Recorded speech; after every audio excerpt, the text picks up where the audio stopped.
So we are going to demonstrate how to calculate the variance of these raw data values, 12 of them, using the second method. When we say the second method, we refer to this method here. Here it is. Variance is equal to the sum of x squared divided by n, subtract the square of the mean. Okay, and we all know the standard deviation is the square root of the variance. This is the method, the second method to calculate variance for raw data, meaning data without any frequency. So if you take a close look at the formula, f is not present because these are raw values. If you take a sneak peek at this formula there, you'll see f present because it says about interval distribution, frequency, group of frequency. So this will be dealing with this after, but we are still on raw data, the second method for variance. So this is the formula we are going to use. So let me just snip it to save time for variance. Okay. And as you can see, sigma is all over the place. Sigma, as we know, sigma is the international symbol borrowed from the Greek alphabet to represent sum. Okay, is the Greek letter that signifies the sound s. Yes, in English, the sound s, we use an s. Okay, but in Greek language, the sound s, they use the symbol sigma. S was already used for standard deviation, so they went to the Greek symbol for S for sum, and it's sigma that we are using. In Greek, if you want to spell a word that's starting with s, you would use sigma, and here's the lowercase for sigma, capital S, small s, capital sigma, small sigma.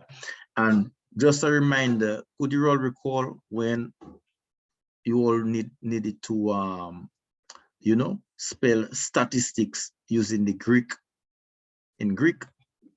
Okay, here it is. All right, here is capital sigma, capital S, statistics, and look at the small s inside there, capital S, small s.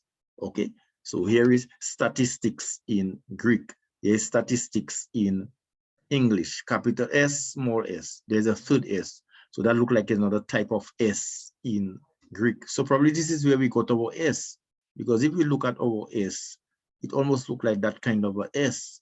Okay, so this is capital S, small s, statistics, you see. So that's where our word statistics come up. All right, so that's why, you know, you are required to, you know, to spell statistics in Greek so that you can familiarize yourself with some of the Greek symbols, because here is our famous sigma symbol, and it's all over the place in the list of formulas. It means to sum. Okay, so we are going to calculate statistics and variance, sorry, using the second method. And here is the formula for the second method. Now, remember we said whenever we see sigma, we have to sum, but we must do some things before we sum. We must do all what is to the right of sigma first before we sum. All right, remember this, take note that we mentioned previously. Let's carry forward. And that's the advantage of this method. You know, the whiteboard is not erased. Here it is. You can copy from last class session and bring it forward. Okay, so there's a lot of little advantages doing this way.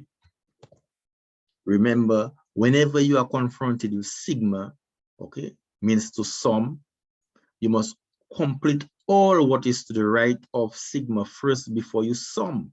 Okay, in other words, sum last. This can be easily achieved by creating a table with whatever that's to the right of sigma as its heading. So we want to calculate the variance using this formula. Here is sigma. We know what is the mean. We have to square the mean according to this formula. We must square the mean. The mean is 78.83. N is 12. But what about the sum of x squared? We have to find the sum of x squared. So we need to square the x's before we sum. Okay. Previously, okay, we can call it old school if you wish. Here was the demonstration of how to do that. Okay, manually find the x squareds. Okay, but right now we have the opportunity to use Excel, okay? And in the real, that is basically how it would have to be done, okay? These values, here they are, the 12 values, because we have to square them first before we sum. They have already been transferred to Excel. The same 12 values, here they are, 60, 95, up to 57, okay? So according to the notification, make a table headed with whatever is to the right of sigma. To the right of sigma, we've seen x squared. So Excel already provides us with a table. We create a new table called x squared. All right, squared now is the symbol, the upward pointing arrow. That's above the 6, shift 6. So that is another way to represent to the power of 2 in mathematics. Okay, if we don't have superscript, you can use raised to the power of 2. Actually, some calculators have that same notation. So we need to find what is x squared. Okay, manually to find x squared, you would have to square each x, and x is a data value. The first data value there is 60.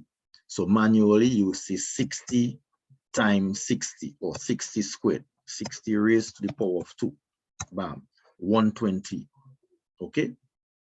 And then you'd go 95 raised to the power of 2, 90, 25. Imagine you have 500 values in a real research. Imagine you have 30 values, for example, the minimum in a real research. You have to do that 30 times, no, okay? You can easily go to Excel and just type equal, okay? You type equal, and then you basically see, if you put 60 all squared, you get 3600, okay? 60 all squared, let me put the squared, enter, you get 4600, and you go down to the green little square, you double click, you will see 4600 all the way till you repeat it.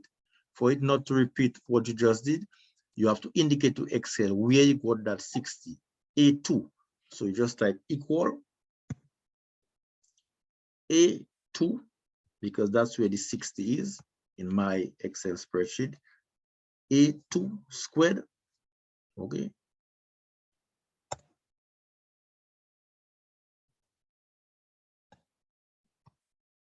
Equal A2 squared, enter. Now, it's written there, A2 squared. So when you go to that little green square and you double click, it will continue that same format using the values in A3, A4, all right? And then now to find the sum, you simply go to auto sum. Sum indicate to you automatically is from B2 to B13, yeah, enter, and here is the sum of x squared. This is the value that we want, the sum of x squared. You can put this in bold, centralize this, increase it a little bit, centralize everything, okay, for it to look neat and tidy. Go to the first cell, highlight, Control C, go to your, your Word document assignment, okay, create table. No, we don't need that instruction. That's old school. And then you press Control V. Okay, you paste. There's a blank spot. Whatever I try to type there, no, Microsoft is preventing me from typing there, so I can just go to copy this text box that we use in there. Control C. You don't necessarily have to do it that way. Okay, you may have even probably a better way of doing it than me. Okay, because some of you are very skillful in using these apps. And then let's just increase this, because the formula said to find the sum of x squared, we just did, but then it's not over yet. We have to divide it by the sum of n, and we have to minus the square of the mean. So basically, s squared is equal to the sum of x squared. S squared is equal to the sum of x squared, which is 7 7676, 77,676 divided by 12 minus, okay, the mean squared. The mean, we have the mean as 78.83. Let's copy this, paste. Okay, I'll just highlight the 3 so that I can, or just put this in a bracket. Sometimes it's good to use brackets and just right. Superscript, script, superscript, raised to the power of 2. But as you can see in the first assignment, I would still accept write and take pictures, but I will encourage as much as you can, you know, type, the better. Now let's leave this 258.31 to see if we get the same answer. Now in your calculator, please practice putting that whole expression in your calculator as is. If you want, you can do it step by step, but you should be able to put this whole, right, expression in your calculator. 77676 over 12 minus 78.83 all squared, we get 258.831. 258.831. Coincidentally, not always you always get in the same answer with both methods.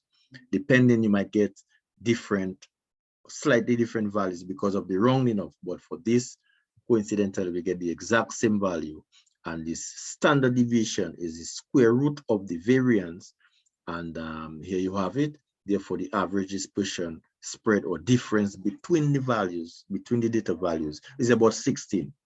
Okay, some are more, some are, but the differences between them, the average differences between them is about 16. Okay, for example, if you take a look at, there's a difference between 95 and 60. There's a difference between 95 and 57. 60 and 57 have a difference. 77 and 57 have a difference. So the average difference, average among all those differences is about 16%. Okay, that's what the standard deviation is communicating.